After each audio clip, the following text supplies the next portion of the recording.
Good evening and welcome to Focus on Liberia. My name is Dennis Jah and we are broadcasting from Atlanta, Georgia. Liberia had election on October 10, 2017, in which the results were announced, and we have the Coalition for Democratic Change and the Unity Party set for runoff. The runoff is set for November 7, 2017. And to discuss post-elections and the runoff, I have with me representatives from both the Coalition for Democratic Change and the Unity Party to discuss that.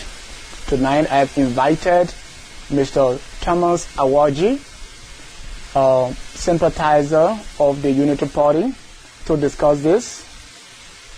Mr. Awaji is a father of 4 daughters. He's employed with Sheridan Healthcare. He's a lifelong humanitarian. He does some humanitarian work for Hosea Feed is Hungry, the Atlanta Mission Shelter, and Peachtree Pine. Mr. Awaji, whatever views he expressed here tonight are purely his. He's not representing the Unity Party. They are not the views of the Unity Party. He wants to express that. Mr. Awaji, welcome to Focus on Liberia. Dennis, thank you. Good to be here. Thanks for the opportunity. Thank you. We've invited Mr. Thomas Nimlan is on his way to studio. He's coming, representing the Coalition for Democratic Change. Mr. Nimlan will be here shortly. We have also on the phone the Secretary General of CDC USA, Mr. Randall Dubayu. Mr. Dubayu will be joining us via phone. Also to discuss this very important topic, we have veteran community activist, Mr. Kpanendo. Mr. Kpanendo, welcome to Focus on Liberia. Thanks for having me, Dennis. Mr. Kpanendo is a veteran community leader. He studied in Liberia, in England, and also in the USA. He has a bachelor's degree with 3 master's degrees. Currently, he's working on his doctoral degree and what the crew people call master. So, Mr. Kpanendo, he also had the privilege of working with the Liberian government, has a local and state government level. Here in the U.S., he also works on the state and local government level. Mr. Kpanendo, he has a passion of mentoring the next generation for leadership. Mr. Do, welcome to Focus on Liberia. Thank you, Dennis. Thanks again. All right. Guys, so as you are aware already, elections were conducted on October 10th in Liberia. We have Mr. George Maniwia of the Coalition of Democratic Change coming first. You have Vice President Joseph Newman Boakai and the Unity Party in second place. We have Mr. Charles Brunskin and the Liberty Party in third, Prince Johnson and the MDR in fourth place, and of course we have Ellis Cummings and the ANC in fifth place. How did that happen? Was there any surprise in the result? Or is it how Liberians have been voting all along? I start with you, Mr. Doe. Oh, thanks again, Dennis. To begin with, I think the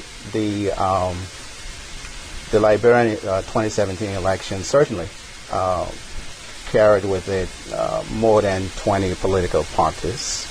Of those parties, as you rightly stated, there are at least 3 or 4 older parties, namely the Unity Party, the CDC, formerly Congress for Democratic Change, which now has emerged into a new coalition called the Coalition for Democratic Change. The Liberty Party, those are old standing parties. Then, of course, you have the ANC, the Alternative National Congress, which is an offshoot of the CDC, a breakaway group. They have not been around not too long ago, at least they've been around 3-4 years. You did mention the Prince Johnson Party, I think the acronym MDR. my understanding, is the Movement for Democracy and Reconstruction, so to speak.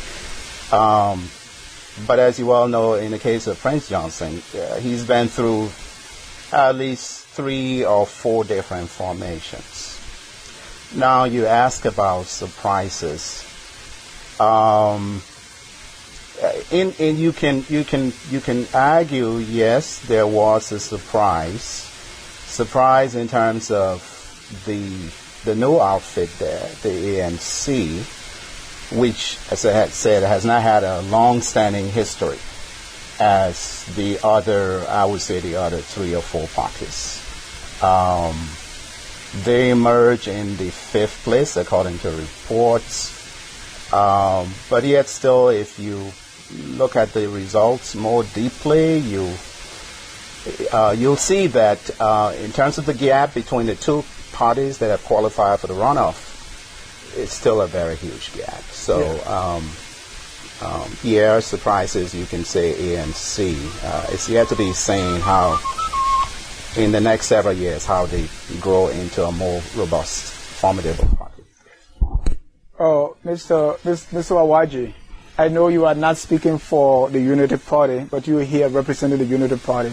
Now, going into the runoff, what really is the message from the Unity Party? What is the Unity Party saying to Liberian voters to get them on their side? Well, like I said, I don't speak on behalf of the Unity Party, nor do I represent the Unity Party.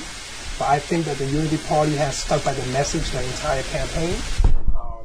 We want to continue the progress that's been made in the country.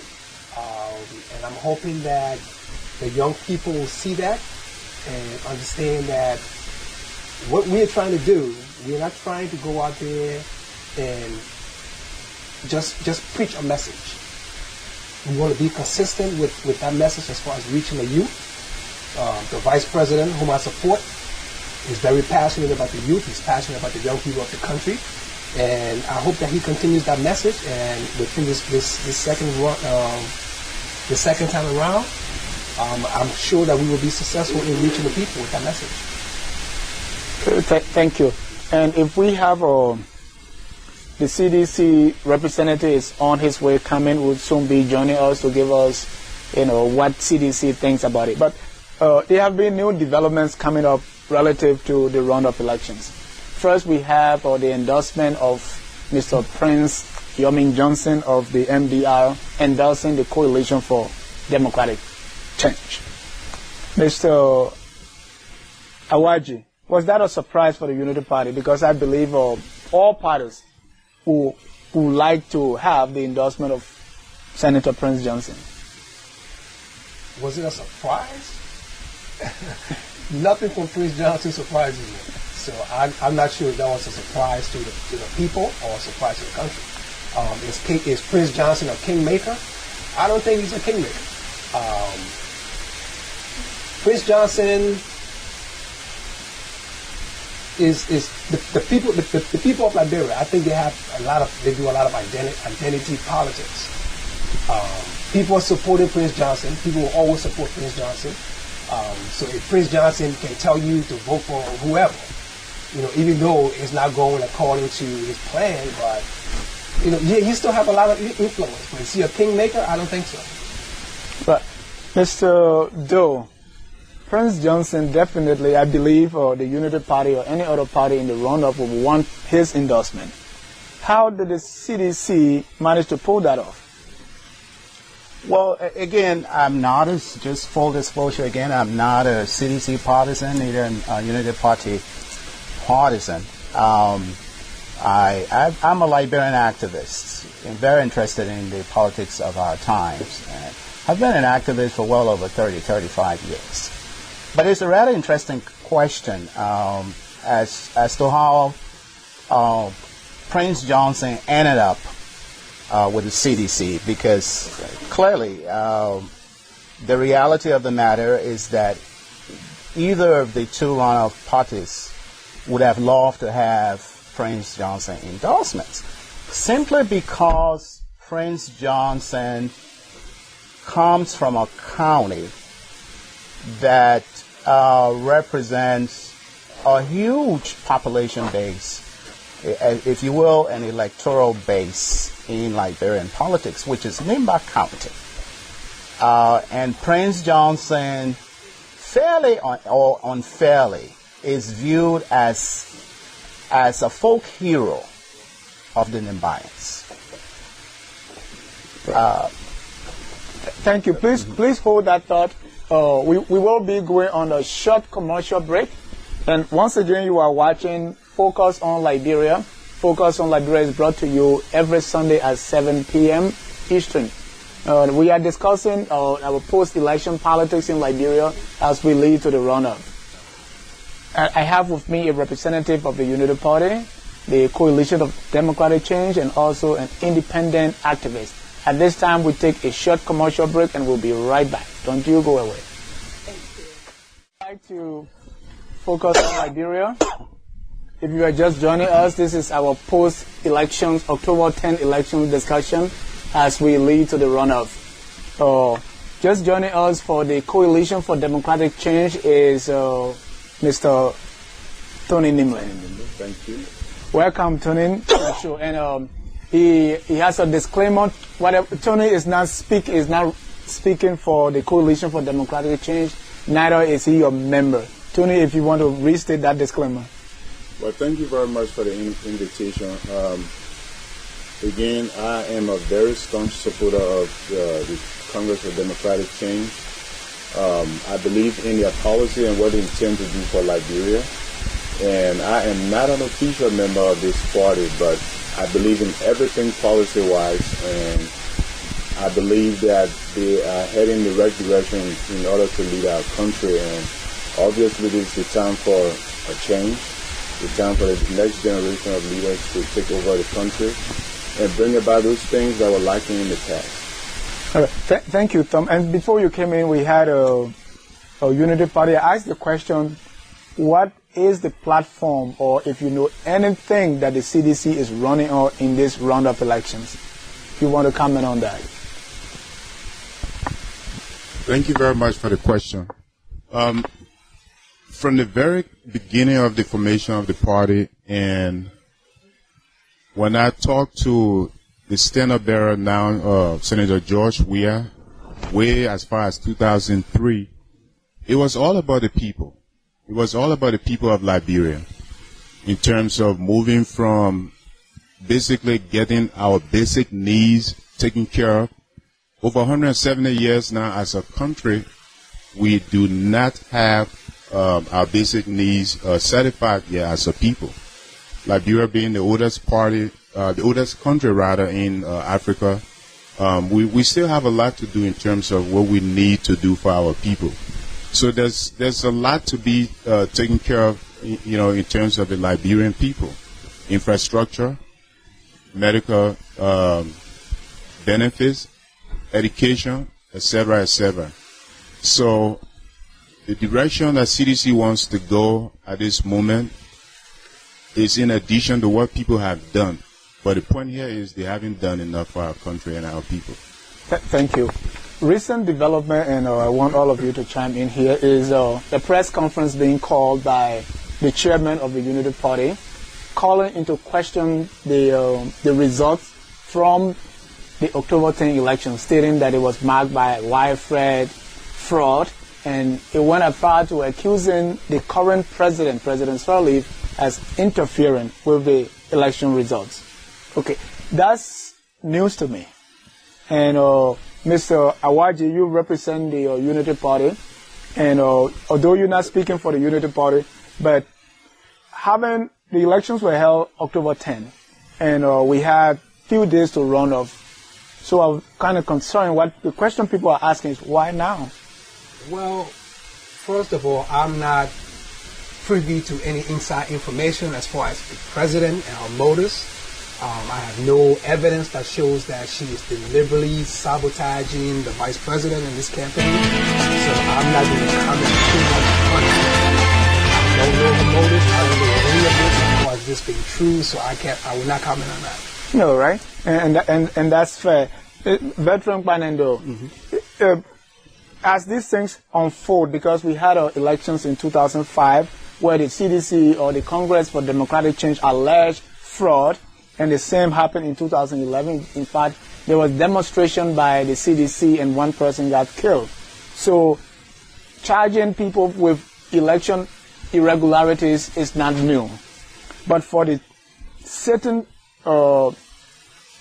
party or the current administration, the Unity Party that is in power now, charging irregularities and accusing the current president of interfering with the result to favor an opposition party, that's strange.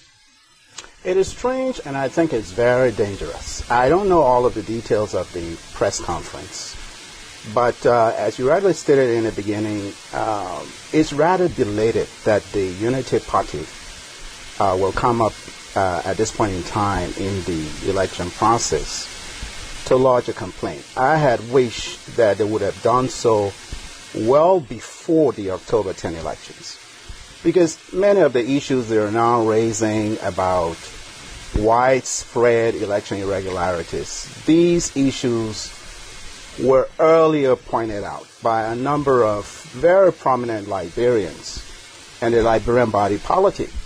People had made mention of the failure of NEC, for example, the failure of NEC to put out there the final voters' roll, which was it was a very critical area of concern. It was only in the last week to the election, October 10 election, that roll was published. So many of the parties, all of the parties remained very silent on that particular issue, because I want to believe everyone was weighing the fact that they may have had an edge. But now this is coming right back to haunt us.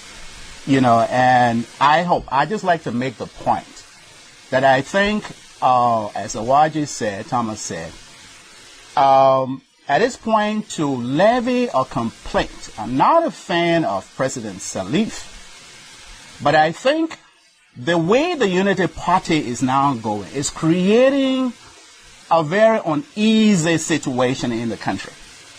And the president now has to come up using any public forum or medium to speak to this issue, because the charges they've levied is very serious. That she directly interfered, that she's aligning with another political party, all of that is very serious. So she has to speak to it, right, and call upon the Liberian people to continue to remain calm, to continue to conduct itself properly, so that the runoff can go ahead smoothly. Right. I was in Liberia, and there was an issue of the president secretly meeting with the magistrates from the various counties, and no press or journalists were invited in this meeting. So opposition parties raised the alarm. I didn't hear anything from the Unity Party, but this was one of the issues that was raised by the chairman of the Unity Party today in the press conference, alleging that too amounted to interference.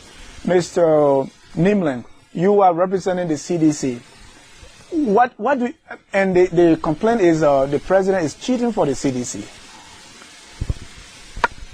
Well, where are the facts? Because any allegation that is brought against anybody, whether it's a political party or any individual for that matter, there has to be some substantiation. So I would like to see those, facts about how and when and why the president is, siding for CDC or whatever. But fortunately, we have a freedom of speech in our country. Mm-hmm. And I think everybody has the right to say what he or she feels. And in addition to that, as a leader, if one sees irregularity in the process, the leader has to speak up, regarding that. But mind you, going back as far as the first election, CDC cried foul play in the first election. Yes, I heard that. Okay, so in the process of national unity, peace, because we as a people are gone through a lot. So CDC should be the one that should be looked at with much more empathy and understanding that they play a lot of role in terms of making sure that whatever went on in terms of irregularities, our people know the fact. And if anybody's going to come up now and accuse any kind of a party, mainly CDC, in terms of irregularity, then there should be some substantiation. Right. The Liberty Party went to, I think they have already filed a complaint, so they may have some facts. But here is the thing. If it is, because most of the time we gloat over these things saying, well, for the sake of peace. So some are saying, when are we going to take stands if there are irregularities, if there is fraud? When are we going to really take stand to fight these things instead of always saying, for the sake of peace, let it go? Well, again, like I said, whoever is bringing this allegation has to bring the proof. When the proof is shown to the Liberian people, then of course, the process begins in terms of what to be done next. Because at the end of the day, it's about Liberia. It's about people having a fair and peaceful election. So everything has to take the appropriate stage in terms of everything being systematic. That is, if you have anything, bring it to the table. Let the Liberian people know, organize a press conference or whatever medium of exchange in terms of communication that will be used, then let's take it from there. Mr. Awaji, the president is quiet about this. From the very beginning, there were charges that she was not supporting her vice president. I think there was a counter from the Unity Party that, yes, we have the support of Mrs. Salif. So at this point, the president has not openly come up to campaign in favor of anyone. Okay, now it's being alleged that she is interfering with the election. Why do you think the president is quiet about this? Like I said, I can't speak for the president because I don't know what her motives are. As my good brother said, if you have these kinds of accusations, you have to come with some kind of evidence or something. Why would she be manipulating the process? I don't know. I don't know what her motives could possibly be. But to bring such a charge on a sitting president is a big deal. And in order for us to move forward with this, we have to have some level of evidence, some documentation, some proof that shows that she is manipulating the process. Why she didn't openly support the vice president? Again, I don't know her motives. I don't know what's going on. If you don't mind, Dennis, can I speak to that point right now? Go ahead. Well, I'll tell you what. If the president of Liberia is in support, so to speak, of CDC or whatever the case may be, but here is a vice president who likened himself to a race car that's been sitting in the garage for 12 years. Well, excuse me to say, fellow Liberians, I own a luxury vehicle, and the typical concept of owning a luxury vehicle is to bring it out and drive it because, mind you, pay a lot of money for it. But if you're going to own a luxury vehicle and let it sit there, now we're all speaking ironically now, as he put it. If he's going to sit there for 12 years, I mean, you tell me, what will he do the next 12 years to come? So, to my point, I want to say that if somebody has been given the opportunity to serve our people for 12 years and just sat by and never contributed in terms of developmental things for the country, then of course we have to move in a different direction.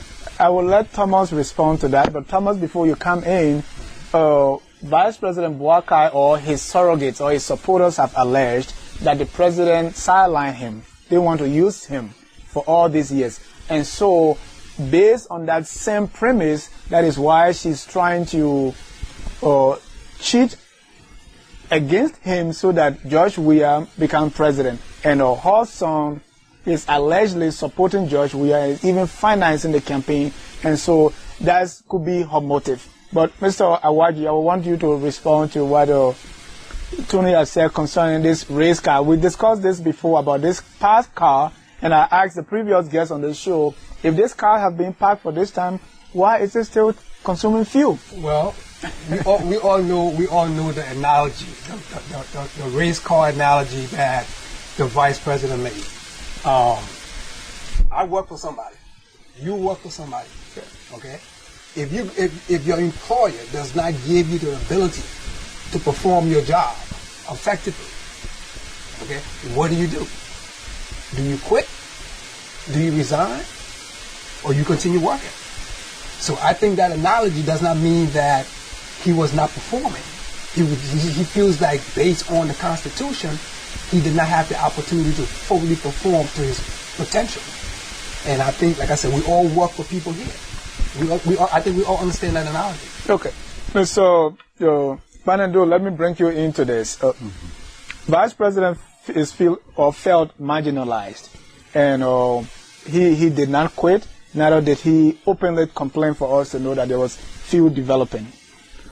Now, his party or his supporters or the hierarchy of the Unity Party is accusing the president of interfering. Looking at the race car analogy, do you think the president really had respect Vice President Boakai to the extent that she want him to take over from her? Well, I can't read the president's mind or make any judgment as to why she has not gone out very publicly to, give her blessings to Boakai and actively campaign with him. I think many of us who have followed the developments in Liberia and the politics in the last 6 months, clearly there's a civil war that is brewing in the Unity Party, and it hasn't served the party very well, as we can see from the current election results. Just looking at the politics from a distance, I like to say that even Vice President Boakai, in fact, himself, in several interviews, acknowledged that the president respects him, and then in a few more other interviews, he threw it out there that he wasn't getting the kind of support, like you said, from her as her heir apparent. But regarding the race car analogy, I don't think that holds very much, because if you look at, and Awaji, that's where I have to disagree with you, if you look at the role of the vice president in terms of our political structure and arrangements, the vice president has a significant role to play. As a matter of fact, he has his feet in two branches of the government. He has his feet in the legislative branch. He has his feet in the executive branch. Many of the agreements or legislative bills that goes through the legislature, for example, he affixes his signature to it. He's also a principal advisor to the president. I can see how Ellen would take many policy actions or policy decisions without consulting her vice president. So, however you want to read that race car analogy, I don't think it holds. For him to excuse himself, to say that, he was not a significant player in the decision-making process that went on. Thank you. And I want us to change gear again and just go back to the Prince Johnson factor. But before I do that, we have, and I asked the question before about surprises. I think not many people were expecting Prince Johnson to come fourth, to still win Nimba County. And other people were expecting Mr. Cummings, Alex Cummings, to do better than he did. Also, when I visited Liberia, the Liberty Party was very much optimistic of going into the second round. Looking, and I start with you, Mr. Doe. What happened to Alex Cummings? Why did he come fourth? And how did Prince Johnson win Nimba again? And Brumskin, who has been on the ground so long, come in third place. What really happened? I have to say from the beginning, I like to applaud Alex Cummings, because I think he took a courageous move to go to Liberia and plunge himself into our politics. He's very new to the Liberian political scene. I have been one person of the view that Alex would not have really, I know many of his supporters felt that he would have come maybe second or third, but I always thought Alex, he will show strong performance but in the end, he will probably end up to where he is right now for two reasons. One, fairly or unfairly, Alex Cummings was viewed by Liberians at home as a stranger, quote unquote, to the politics on the ground. This man has done some great humanitarian work in Liberia, but he was still perceived as a newcomer to the Liberian politics. And it was not helped by the fact that many of his supporters, especially from the diaspora, made it to appear that he was the candidate for Liberians coming from the diaspora. So there was that perception on the ground. I talk with Liberians every day on the ground, and as I say, I'm an activist. I know what happens in Liberian politics day to day. But that's how the people, most of the people on the ground felt. Alex, if he chooses to stay in Liberian politics, I would urge him to continue to do what he's doing and really lead on the issues. There are many national issues that requires leadership, for which Alex was absent many years. We went through the war period. Prior to that, when some of us were at home in the 70s, taking on the entrenched True Party ruling oligarchy. Alex could not be found. Alex was my elementary school classmate. We all went to demonstration school together. I know him well enough. He means well. He has a good heart for the country, but timing, I think, was against him, and he had no constituency. And you see from the election results, his party, ANC, did not win any legislative seats anywhere. So he has to build his base. As I said, he chooses to stay much longer in Liberian politics. I want you to talk about Prince Johnson. Okay, is Nimba County that he's consistently winning? Is Nimba County voting for him to become a kingmaker or really to become president? Let's look at the Nimba voter, and I'm hoping that some our colleagues from Nimba County call and see why are you voting for Prince Johnson. Well, if you're from an area where you are the man in town, people vote for you. People respect you. I'm sure they have a lot of respect for him. Do they believe that he could be president? I'm sure some do. But I think, once I said earlier, I think that there's a lot of identity politics going on in Liberia. Okay, where people are so loyal. You got blinded loyalists. So you have people in Liberia who will vote for Prince Johnson no matter what. We've seen it before with Charles Taylor. You kill my mom, you kill my papa, I'll vote for you. It's that mentality of a lot of the people that we're dealing with in the country. But is Prince Johnson going to be president? I don't think it will ever happen. Does his people believe that it will happen? I doubt it. But I think it's just the identity politics that keeps fueling Prince Johnson to continue to move. Mr. Nimland, Prince Johnson has endorsed George Weah in the CDC. Prior to that, he has criticized George Weah as being unfit to become president because he has lavished his money. He said, well, the same way he lavished 93 million, he's going to lavish our country money. What changed? Well, I appreciate the question, Mr. Kwanando. Thank you so much for the differentiation between the three branches of the government. I'm going to answer the question this way. There's different kinds of leadership. Servant leadership, transformational leadership, etc., etc. I'll go back to the Alex Cummings situation first. As a leader, when you try to govern from afar, it goes as a negative against you. From time immemorial, Senator George, we have been in the trenches of things. He was with the people when times were tough. Welcome back to Focus on Liberia, and we're sorry for the long break. This was due to technical difficulties beyond our control. Welcome back. We are discussing the post-Liberian elections, and as we lead to the runoff, I have with me, representing the Coalition for Democratic Change, Mr. Tony Nimle. Representing the Unity Party, we have Mr. Thomas Awaji, and we also have an independent community activist, Mr. Kwanendo, who is here to break it all down for us. Let's welcome back to the discussion.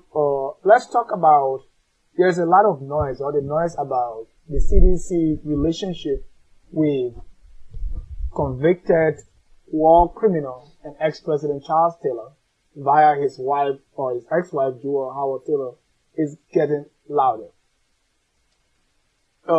Many see Mrs.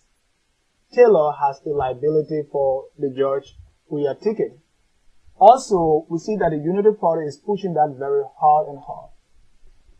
We also recognize that Taylor is still popular in Bond County and Nimba County.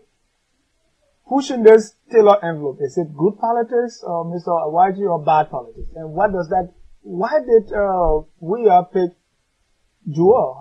Is that, something to help the ticket? Well, first of all, Weah is part of a party.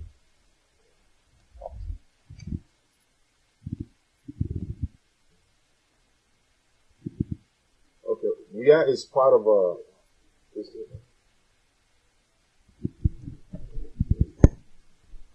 Well, thank you, Dennis, for the question in terms of Jewel Taylor. First of all, Weah is part of a party.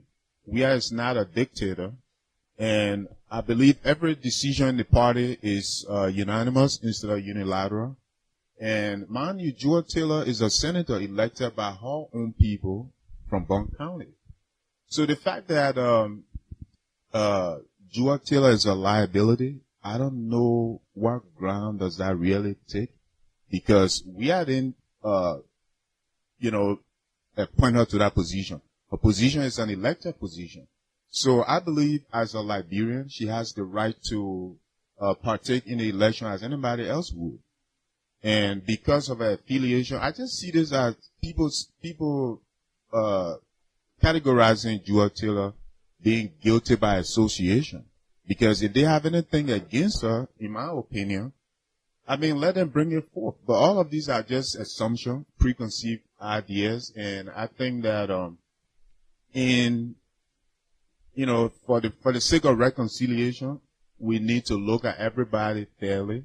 If we're going to forgive everybody for everything that was done in Liberia, then let's just put it aside. So in your view, the selection of Mrs. Taylor, has it helped the ticket?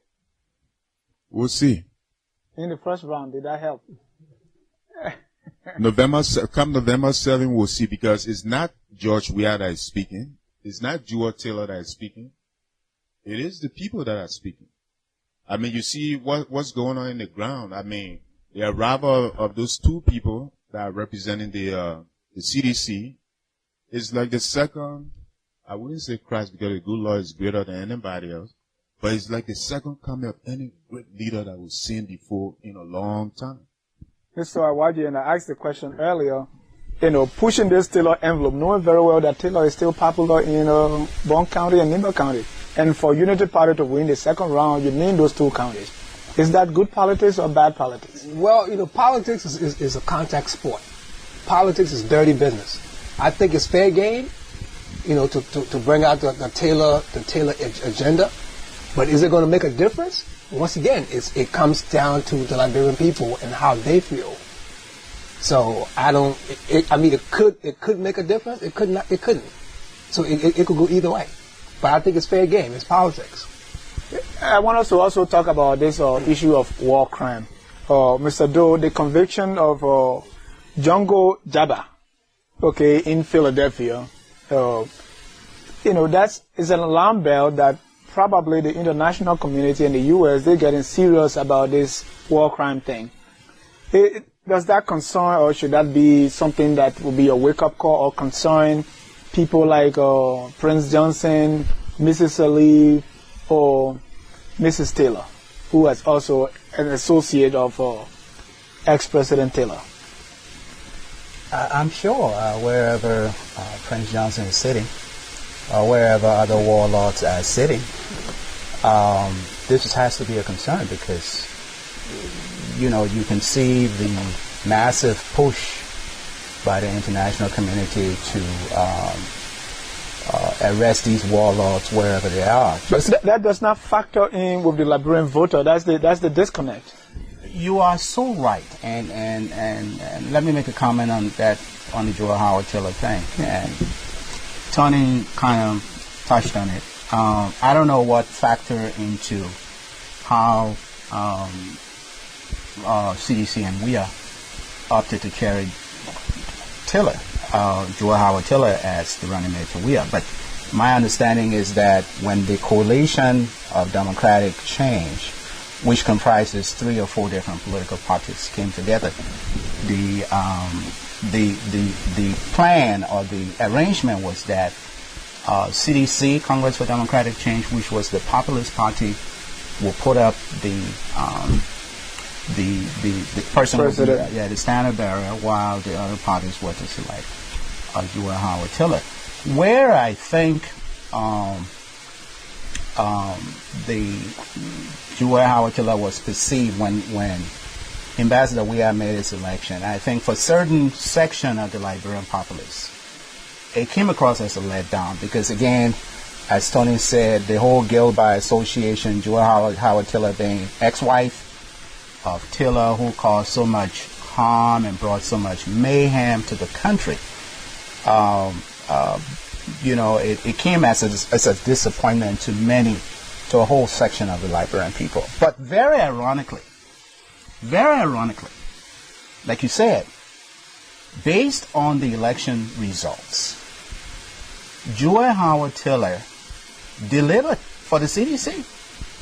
CDC won Bond County, in the first round of the elections. So, just based on the facts, it didn't come across as Joel Howard Tiller being a liability for CDC or WIA. It's proving that she is an asset in many ways. And for me, as an activist, and I too had an issue with the selection of Tiller as running mate to WIA, because I think, in a way, the good image of WIA was sort of rubbished, But again, as I said, there's irony there. The Liberian people, many of us activists and analysts reading the situation, we may have misread it. Tiller ended up being an asset to Ambassador Weah. Thank you. Just a final point. Again, based on the record and the facts, the UN panel of experts have removed Joel Howard Tiller from the United Nations War Crimes list.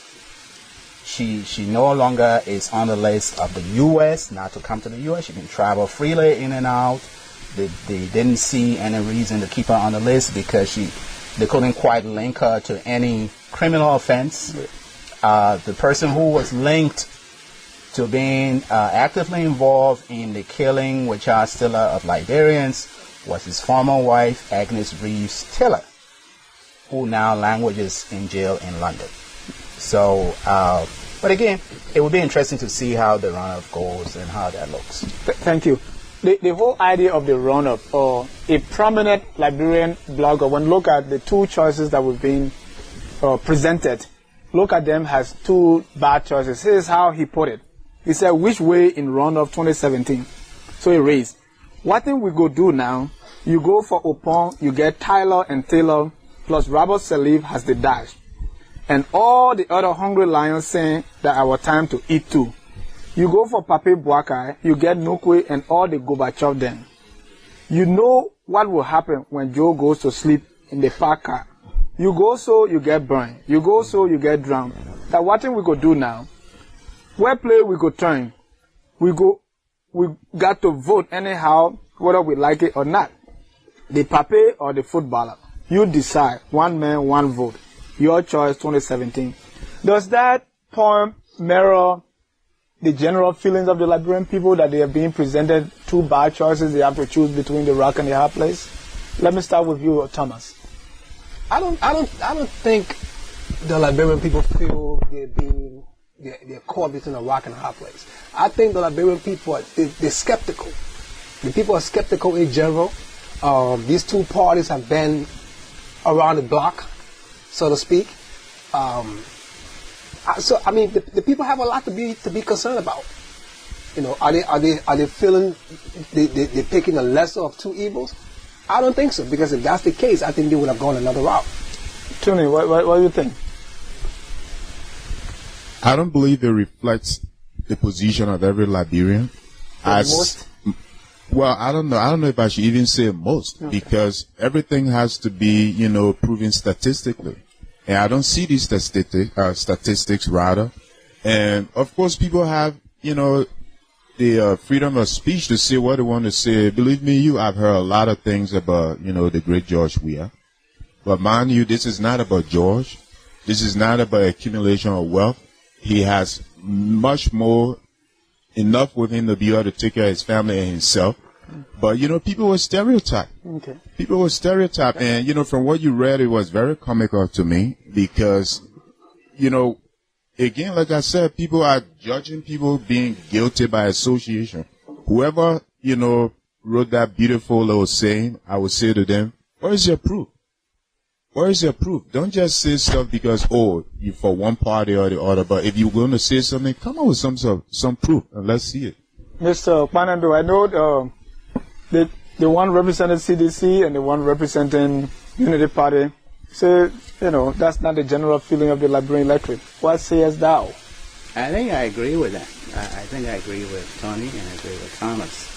That really does not reflect the general sentiments of Liberia. It's probably one blogger stating how he feels, because I think the prevailing position of view sentiments amongst the Liberian electorate is based on two issues. Do we want change? Do we want continuity? I think those are the larger issues, really. And of course, you can find sub-expressions in different ways, but again, I agree with Tony. It's kind of comical, but I don't think that really reflects. Dennis, if you don't mind, I'm sorry for interrupting. Can I just please say this? I mean, we have on several occasions, Senator George Weah has been asked about the Charles Taylor thing. He made it clear in an interview that he has never spoken to Charles Taylor, nor did he solicit any kind of a financial help from Charles Taylor, as people would put it, in terms of making sure that he wins this election. No, it is not true. Thank you. Now, in a post, and we have very short time left. In the post-Ellen era, I know Mrs. Ellen Johnson Sirleaf will be hanging up a jersey for either Joseph Boakai or George Weah. Let's look in the past Ellen, and see what we expect. One of the issues here is most people are being attracted to the very lucrative salary as senator or representative. I don't know if that's going to continue. What's about the goodwill towards Liberia? Is the person coming in going to inherit, looking through the crystal ball, what do we see for the next administration?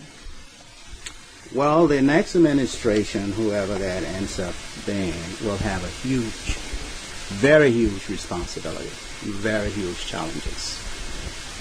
And these challenges, you can categorize them on two fronts.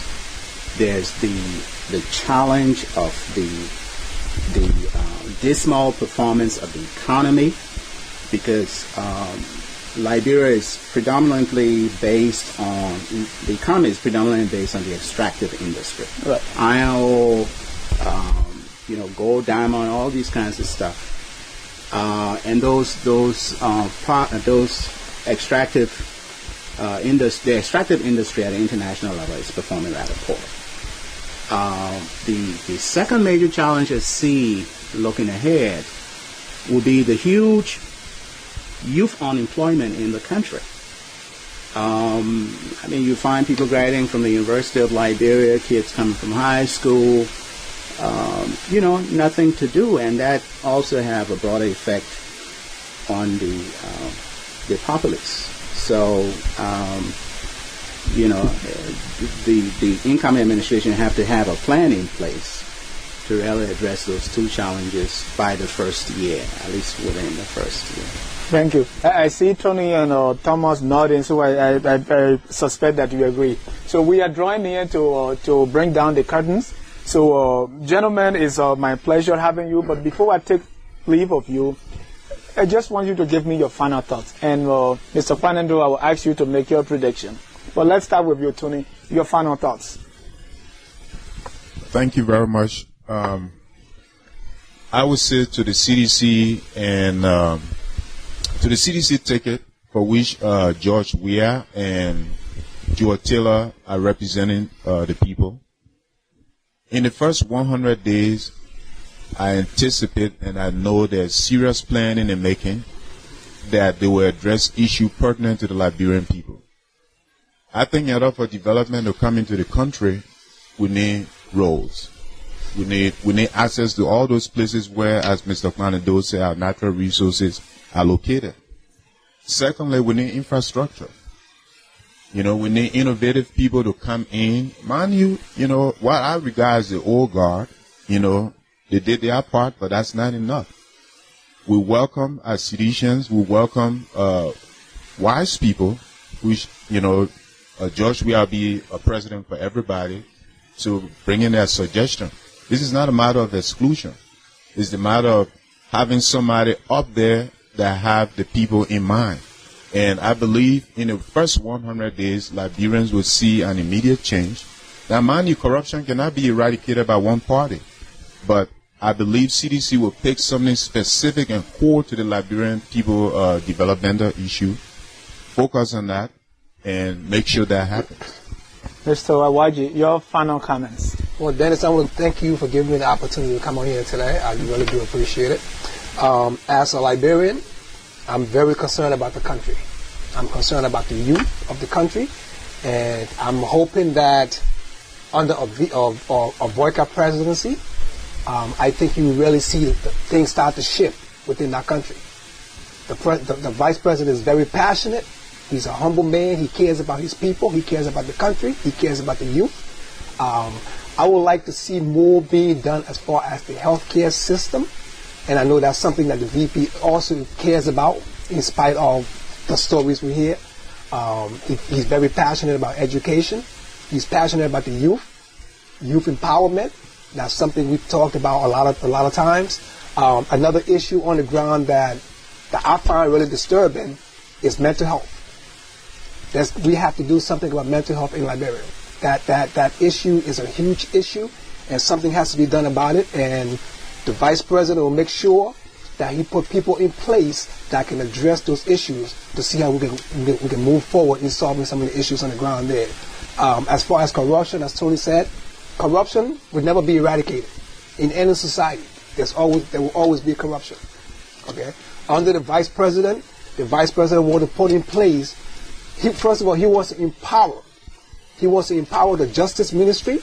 He wants to empower law enforcement. And he wants to empower the courts. Whoever is accused of corruption will be investigated, will be charged, and will be vigorously prosecuted. So that's something we're looking forward to. And vote Joseph Boyka, November 7th. Runoff. Dennis, if I can have 15 seconds to counter, please. Joseph Boyka had 12 years to do some of these things. When it comes to... We discussed that, Tony. we want to go to our closing statement. And I know we've not been having phone calls on our Facebook because of the technical difficulties. Well, let's go to you, Mr. Kwanendo. Your final comments, and if you can give us a prediction right here on Focus on Liberia. Yeah, I'll give you a prediction.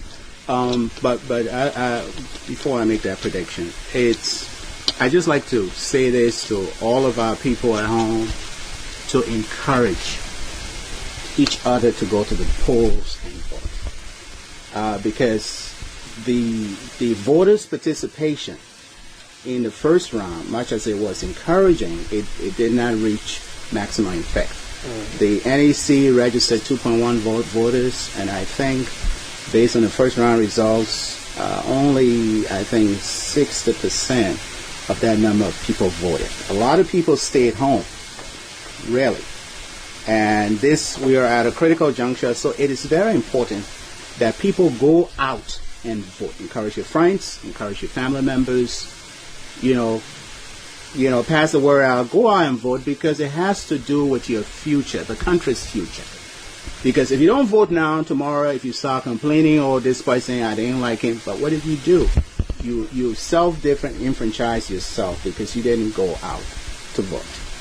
Now, in terms of prediction, as impassioned observer, what have you, I think just based on the first round's results, I think the runoff favors CDC.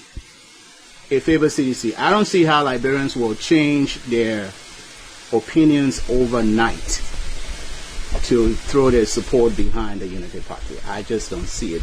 Just the 10% or 11% gap between the CDC and Unity Party is so huge. And I talked to a good colleague of mine, and I'll call his name here, Dr. Jipu Nantiapo. He told me just statistically, they don't see how that's going. He doesn't see how that's going to happen. This is a serious Liberian scholar, econometrics and economist and all that stuff. There you have it. On Focus on Liberia. Mr. Doe is predicting CDC victory. Ladies and gentlemen, in TV land, if one of you are watching us here in Atlanta or across the globe, we want to say thank you for watching. We want to say thank you to our studio manager. We want to say thank you to our producer and our product engineer for this show. Once again, guys, I want to say thank you so much for coming, and I hope to see you right after the November 7th results. Yes, sir. Thank you. Thank you, Dennis. Thank you.